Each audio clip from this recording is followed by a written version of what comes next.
This is part 2 of Topic 2 Linear Function Study Guide. This covers problems 25 through 48. Now, as we look at slide 25, problem 25, the first thing we're going to have to do is find the slope for this one right here for the g of x. We already have our slope and our y-intercept for the f of x. Our slope for f of x is 7 and our y-intercept is 0, negative 12. Now when we're looking at g of x right here, when we start at the bottom and go backwards, negative 55 minus the negative 37 is the negative 18. Negative 37 minus negative 19 is the negative 18. Negative 19 minus the negative 1 is the negative 18. Then start at the bottom over here. 5 minus 3 is 2. 3 minus 1 is 2, and 1 minus the negative 1 is 2. Now, go backwards again. Start at the right-hand side. Define your slope. Negative 18 divided by 2 is a negative 9. Negative 18 divided by 2 is a negative 9. Negative 18 divided by 2 is a negative 9. So now we have our slope right here, and now I'm going to look for my y-intercept. So I'm going to check over here on the left-hand side under the x. Do we have the number 0? And no, we don't. So since we do not have the number 0 at all right here, then we're going to pick a set of points, and I'm going to use a negative 1 and negative 1 because those are the smallest ones, and then I'm going to have to put it in slope-intercept form. So I have y equals mx plus b. I'm going to substitute out the y, m, and x. So when I look at this right here, my y is a negative 1, my m is a negative 9, my x is a negative 1. And when I multiply this out, negative 9 times the negative 1 will give me a positive 9. Now I'm going to bring everything down, and I have to, and this is just solving a regular equation. Now 9 minus 9 will give you 0, so that cancels out. So my y-intercept right here is a negative 10, and when I write it as an ordered pair, it's going to be 0, negative 10. So my slope right here is a negative 9, and my y-intercept is a negative 10. Write it as a function right here. G of x equals to negative 9 minus 10. Now I'm going to go back and compare these two functions right here. So the y-intercept for f of x is a negative 12. My y-intercept for the g of x is a negative 10.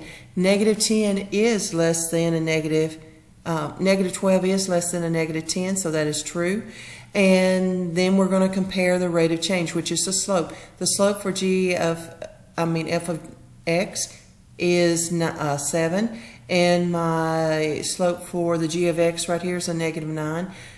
All positive numbers are always bigger than a negative number, so this one right here is true. When we compare f of 3 and g of 3, when I substitute these in right here and put all of this at one time in the calculator, my answers are 9 and a negative 37. 9 is not smaller than a negative 37, so that is false. Now we're going to substitute in a negative 1 for f of 1 and a negative 1 for g of 1 and compare these. Just put all this at one time in the calculator right here, and that will give you a negative 19. Put all this at one time in the calculator, and that will give you a negative 1. Now when we compare, negative 19 is not bigger than a negative 1. Negative 1 is close to 0, so negative 1 is bigger than a negative 19. When we look at 26, the first thing I see right here, my first term is 18, and my common difference is 3. So I'm going to put this very quickly into my graphing calculator, and I'm going to turn this on, clear this off. I'm going to go to y equals, clear it. I've got to type in this explicit formula, 14 plus parentheses x minus 1, and then we have 3. I'm going to go to my table, go second, and graph, and I'm going to compare these now against this. So the first thing I'm going to do is go back to 1. Because my first term right here is 14, that matches. Second term is 17. Third term is 20. Fourth term is 23. The fifth term right here is 26. That says 27. Nope, that does not match. Now, when I look at this one right here, I see that my common difference is 3. and this common difference is 14. This part right here is correct. 6 and 5, you're counting backwards and they are consecutive numbers. Bigger number right here, smaller number right here, but the wrong common difference. Now I'm going to bring up my rabbit again, and yes, I call it a rabbit with a W. It is a rabbit emulator. Now we're going to check this. 1 is 14, 1 14, 2 17, 2 17, 3 20, 3 20, 4 23, 4 23. That checks out. So C is my choice. Now let's take this down here and compare these. And I see that 3 is 20, 3 is 17 right here, so I don't have to check anymore. That is wrong. So the only choice that we have right here is C. Now, when we look at slide number 27, we're going to use Distribute, Simplify, Replace, DSR. You see that a music description costs $25 for the first month and $9 for each additional month. Allie thought this was a good deal and decided to pay for it. Which of the following representations below model how much Allie will be paying? Select all that apply. So the first term is 25, the common difference is 9. I'm going to use this explicit formula right here. With my first term and a common difference, I'm going to set this up. So when I look at this and it's distribute, use the distributive property, multiply it out, I get this right here. Now I'm going to simplify. After I write my first term right here, my second term right here is 9n. Now I'm going to combine right here, simplify 25 minus 9, combine your like terms. And you're simplifying, that gives you 16. Now I'm going to replace the a sub n with f of n or f of x. So when I look at all of these right here, I notice that my common difference is 9. So automatically this is wrong, and this is right here is wrong because it's not a negative 9. And when I look at these right here is wrong. Because it is 16 right here. So the only two that matches are these two. 28. When I look at this, you've got a chemistry class that starts an experiment with 4 plants that are each 3.3 centimeters tall. And remember, this is week 0. This is at the beginning of the week. But after 4 weeks, it is 31.3 centimeters tall. Write it as an ordered pair. Set it up as slope right here because you want the average rate of change per day. So you have 7 days in a week right here. And so I'm going to set this up in slope-intercept form. And when I do set it up in slope-intercept form, I'm going to take this first off. I'm going to get out of the table right here. So I'm going to turn it off. Go to second, on, turns it off, turn it back on, clear it, and then go to alpha y equals and hit enter. And type in your 31.3 minus 3.3 over 4 minus 0. And you see that you have a 7. Now this says, what is the average rate of change in centimeters per day? Remember, there's 7 days in the week. So I'm going to take this answer that we have right here and divide it by 7 because there's 7 days in the week. So I'm going to say 7 divided by 7, and that will give me a 1. So my answer is a 1 right here because there's 7 days in the week. Look at slide number 29. We're going to find the slope just like we've started before. Start the bottom, go backwards, and subtract negative 19 minus a negative 13. Negative 13 minus a negative 7. Negative 7 minus a negative 1. And you see that you have a negative 6. 8 minus 6 is 2. 6 minus 4 is 2. 4 minus 2 is 2. Now, go backwards again. Negative 6 divided by 2 is a negative 3. Negative 6 divided by 2 is a negative 3. Negative 6 divided by 2 is a negative 3 right here. And I'm going to look, do we have a 0 over here to see if we have a Y-intercept? And we do not. So we're going to pick a set of points, and I'm going to pick 0, 2, and negative 1 right here. Label them X and Y. And I'm going to write down slope-intercept formula, y equals mx plus b. Now my slope is a negative 3, and I'm going to use these two sets of points. I'm going to substitute out my y, m, and x right here. And when I do, I see that negative 3 times 2 is a negative 6. we're going to solve this just like we would any equation. Get b by itself, and my answer, my y-intercept is 5. Write it as the order pair, and it's 0, 5. Now, my slope is a -3, my order pair is 0, 5. Put it, substitute it back in slope-intercept form, y equals -3x plus 5. Change this out, write it in function form as -3x plus 5, and you see this is our correct answer. Now, number 30. When we're looking at number 30, the first thing we're going to do is find the slope in each one of these. And yes, you will have to check the ones because you're looking for which of the following tables does not represent a linear function. Sometimes you have more than one, so you have to check every one of these out. Start at the bottom and go backwards, just like we've been doing this whole review, and find your slope. And notice that C is the one that is different. Remember, arithmetic sequence must have the same slope for it to be a linear function. Slope is the same as the common difference right here. So the slope is a -5 for these, 4, and 5 for these. So make sure that you find and go through here and find the slope for each one of these. Now, 31, you see that Jenna has started hiking for exercise. She goes 1 mile the first week, so that's a sub 1 equals 1. That's her first term. Her goal is to go 2 miles further than her distance for the previous week, so your common difference is 2. Which explicit formula represents the distance Jenna will go? When I put all this information into the explicit formula, it's going to be this right here. Now, when I look over here and start comparing, first off, I see that in the explicit formula, in parentheses, n is -1. It does not say n plus 1, it's n minus 1. So automatically this one is out and this one is out. Also, my first term is 1, so that would be out.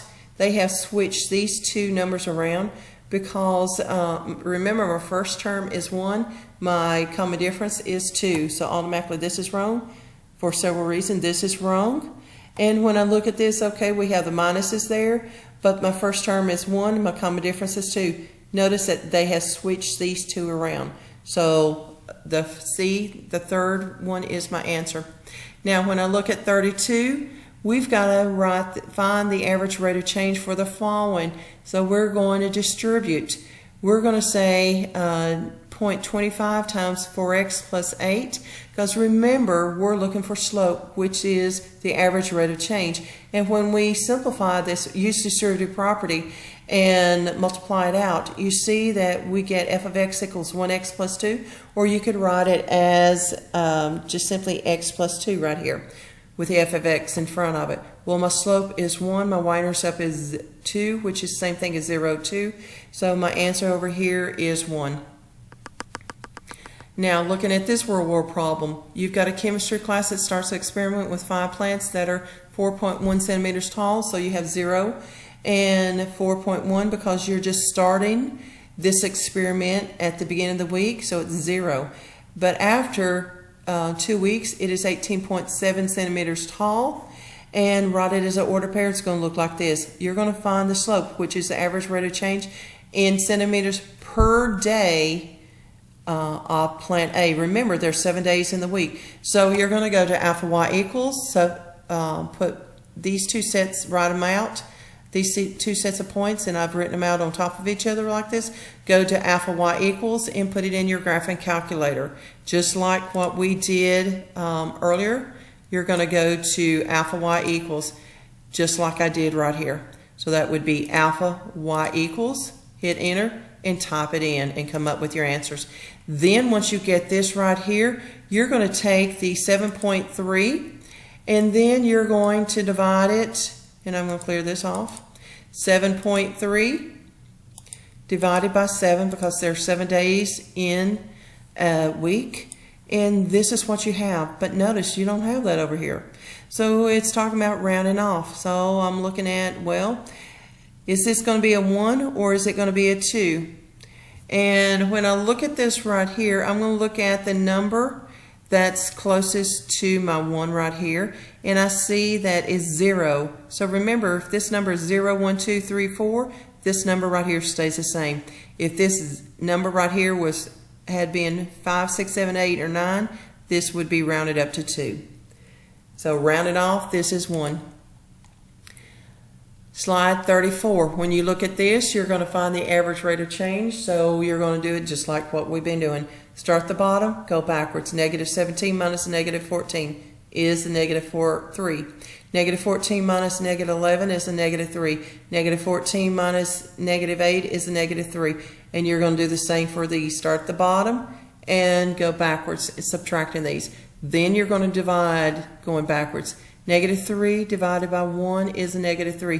Negative 3 divided by 1 is a negative 3. Negative 3 divided by 1 is a negative 3. So your answer right here, your average rate of change, which is your slope, is negative 3.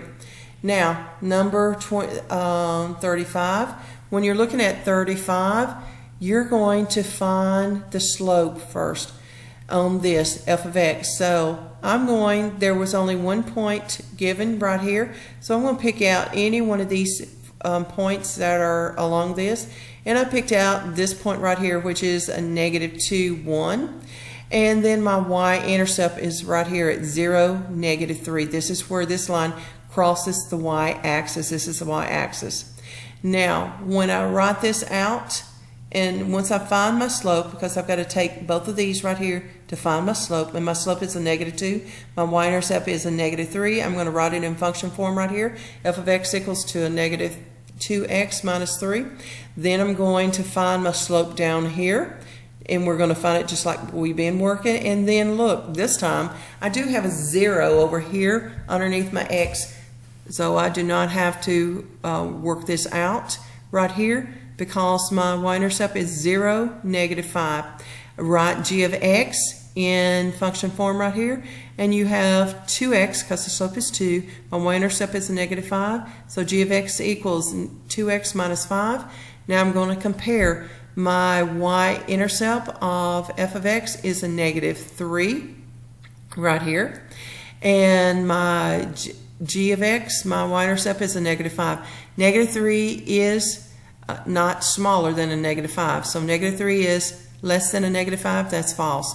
Now we're going to compare our rate of change. So the first one, f of x, is a negative 2, and our slope rate of change for g of x is 2. Negative 2 is greater than 2. Wrong. That's false. Now we're going to substitute a 2 in place of the f and the g right here. Now I'm going to put all of this right here at one time in the calculator. Negative 2 parentheses 2 parentheses minus 3, and hit enter, and that will give you a negative 7. When you put all of this at one time right here in the calculator, that will give you a negative 1. And you can quickly do this in the graphing calculator. So I'm going to put in a negative 2 parentheses 2 minus 3, and I see I have a negative 7. I'm going to do the same thing for this. 2 parentheses 2 minus 5, and I see that I get a negative 1. So I'm going to compare these two answers, and it says that negative 7 is less than a negative 1. That is true, because the closer that a number is to 0 on the negative side, the bigger it is. So negative 7 is smaller than a negative 1. Now when I compare this right here with the zeros in it and put it in, negative 3 is larger than a negative 5 because it is closer to 0. So that is true. Look at 36. When I'm looking at slide 36, first thing I got to do is find my slope right here. And I'm going to look, do we have a 0? Nope. So we're going to have to find our slope, our y-intercept right here, because this one, f of x right here at the top, you've already got everything you needed. Your slope is a negative 11, your y-intercept is a negative 8. But down here, you don't have it, so you've got to work it out. You're going to write down y equals mx plus b. You're going to substitute out the y, m, and x. I've already picked out a set of points, 1 and a negative 2. So when I'm looking for a set of points, I'm looking for, do I have positive numbers? And I'm trying not to use negative numbers if possible. Sometimes it's not possible. And I'm looking for smaller numbers because it's easier to work with smaller numbers than real big numbers. And it's definitely, if I'm also looking over here, do I have a 0? And I don't.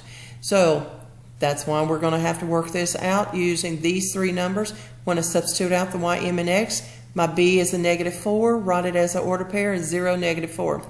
Now, when I take this right here, my slope and my y-intercept that I've already got the information from this right here, I'm going to put it in slope-intercept form.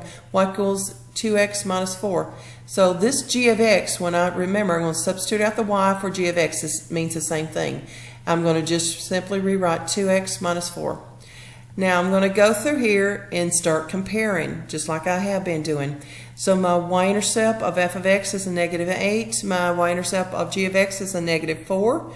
And I'm going to compare it, and this is true. Negative 8 is less than negative 4. That's true. Now I'm going to compare my slope, which is negative 11, and for f of x, my slope for g of x is 2 right here.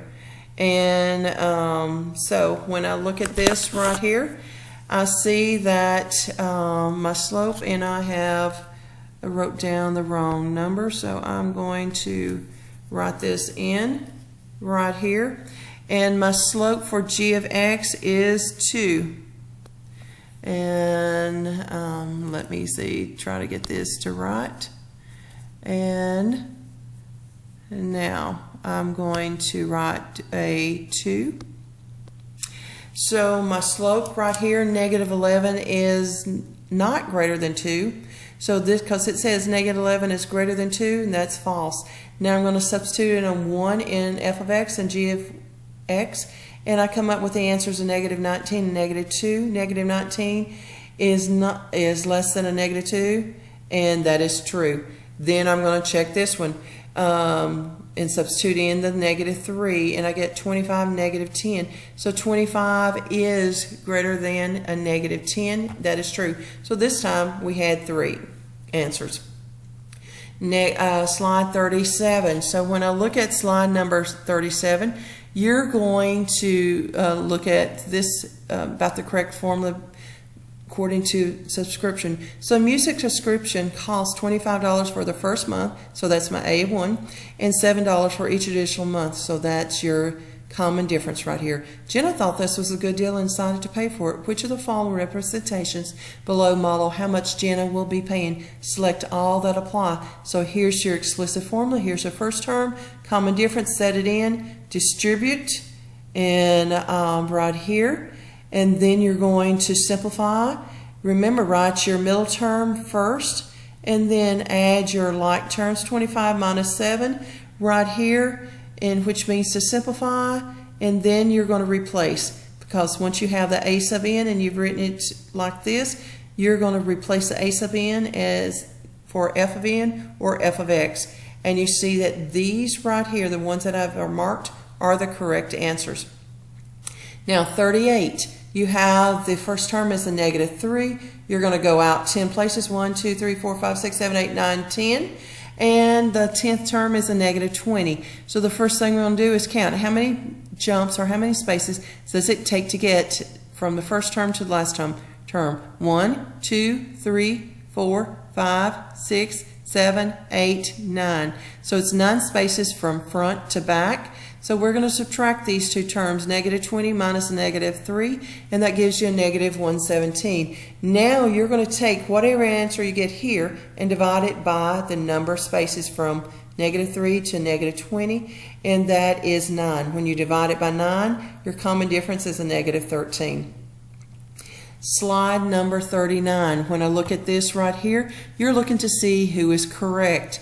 And so I've already found the common difference right here is 5. My first term is 13. I've already worked all this out below right here, and you see the first term and the common difference, and I put it in the explicit formula, worked it out, and then I replace, distribute, simplify, replace. And when I replace it, this is what it's going to look like. So I'm going to go back up here now that I've worked this out. And it's much easier to work it out first and then compare everything to see what you have. So when I look at this right here, 18n, do I have 18n? No, it's 8. So this one is automatically wrong. And so I'm going to check fair. When fair, we have 5n plus 8. That's the same thing as saying 8 plus 5n. So this is correct. And then I'm going to check auto.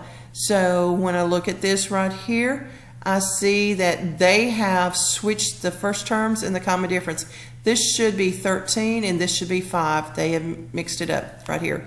So the first term, or Farah, is the correct answer right here. The first terms is 13 and the common difference is 5. Now, when I look at slide number 40, I see in slide number 40, you're going to evaluate given equations for correctness. And Jenna and Darby were asked to find an explicit formula for the sequence right here. So the first term is 19, and when I subtract it going backwards, my common difference is the -7. So when I'm looking at Jenna right here, automatically I know that this is wrong because it should be n minus 1. Here's the explicit formula, and the explicit formula says n minus 1, not 1 minus n. This is automatically wrong. Now, when I work all of this out, distribute, which I did, simplify, which I did, I end up with this right here. So I'm going to go back and look at this. Well, we have 26, and this is a plus a -7n. So Darby is correct right here.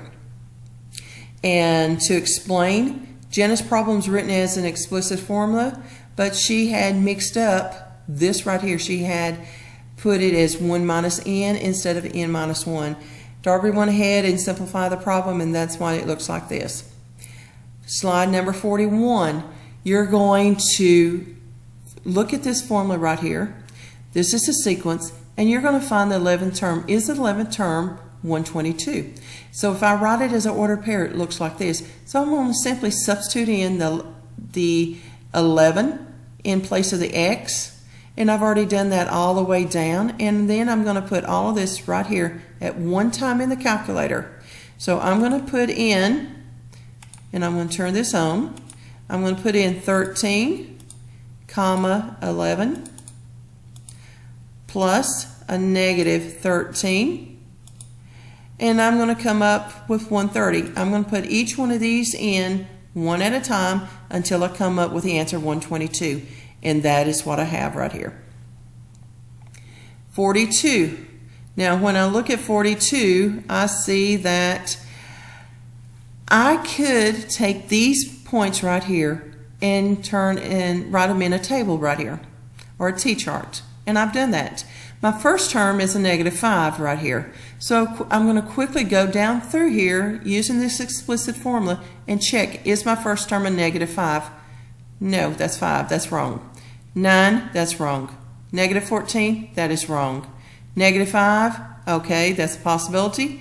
-9, this is wrong. So the only one right here is a -5, and that's all I have to do because that's the only -5. If I did have another -5, then I would have to check what is the common difference between these. So I'm going to use that explicit formula to check it. Now, 43. I'll look at this right here. I am going to work this out, distribute, simplify, replace, and I'm going to write my second term right here first, and then combine simplify my 3 minus 10, and that will give me -7. Then I'm going to take and replace the a sub n with f of n and f of x right here. And I'm going to look over here, and I see that this is the correct answer. Slide number 44. I'm going to quickly go through here and put this right here and my y equals. I'm going to go to y equals, clear it. I'm going to tell you if I can get this moved. There we go. I'm going to type in 15, just like we have been doing all along. I'm going to compare these. X minus 1, parentheses, -7, parentheses. I'm going to go to my table, second graph, and I'm going to look right here. Is my first term 15? Yes. My second term, 8. My third term is 1. My fourth term is a -6. And my fifth term is a -13. That is correct. Now, when I look at this right here, I see that my common difference is a -7. So I look, okay, there's the recursive formula. -7 is my common difference. Now I'm going to check, are these consecutive numbers, and are we counting backwards? They are consecutive, 6 and 5, and we are counting backwards. 6, 5, The bigger number must be here, smaller number must be here. Now I'm going to quickly check these other ones. 115, 115, 2, 8, 3, 1, 3, 1, 4, negative 6. 4, negative 6 matches us. So that is ABC is my choices so far.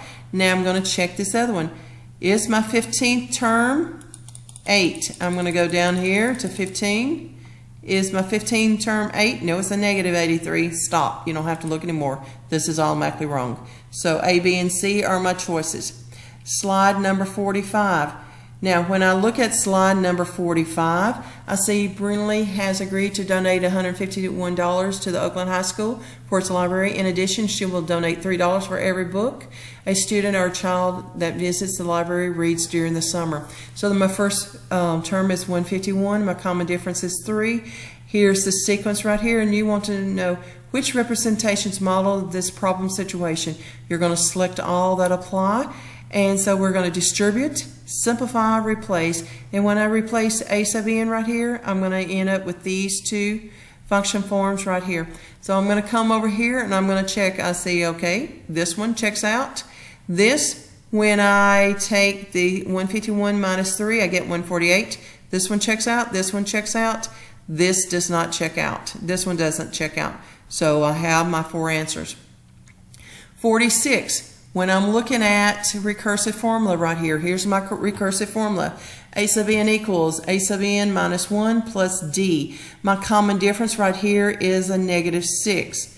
And when you put this in the formula right here, this is a negative 6. And if we're looking at my common difference right here, I'm going to go through and I can quickly weed out some of my answers, get rid of some of my answers by looking at the common difference. Well, the common difference is 15, automatically wrong. Common difference 15, automatically wrong. Okay, common difference negative 6, negative 6. So now I see that it's the two. These two, the bottom two, are the two possibilities. Now I'm going to look at the numbers right here. These numbers are consecutive, but they're not counted backwards. It should be 10, 9, so automatically this is wrong. This is counted backwards, so you have 10 and 9. Now, here's how we got the 10 and 9. If we put in 10 right here where the n is, because here's the n of n, and count backwards, we'll subtract right here. 10 minus 1, that is how you get the 9. So the bigger number has to go on the left-hand side, smaller number on the right-hand side, and this is like counted backwards, 10 and 9, and they have to be consecutive. Slide number 47. When we're looking at slide number 47, you see the first term's given, common difference is given, and you're looking for the 19th term. You're going to use explicit formula, substitute everything in here. The ends have to remember this has to match with this. And then put all of this at one time in the calculator, and that gives you a negative 93. If you were to write this at ordered pair, it would look like this, 19 and negative 93. But the answer you're looking for is a negative 93.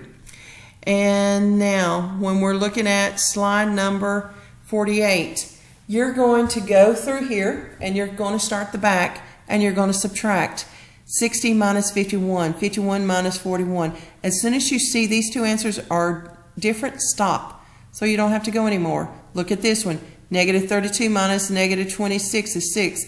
Negative 26 minus 19 is a negative 7. Different. Stop right here.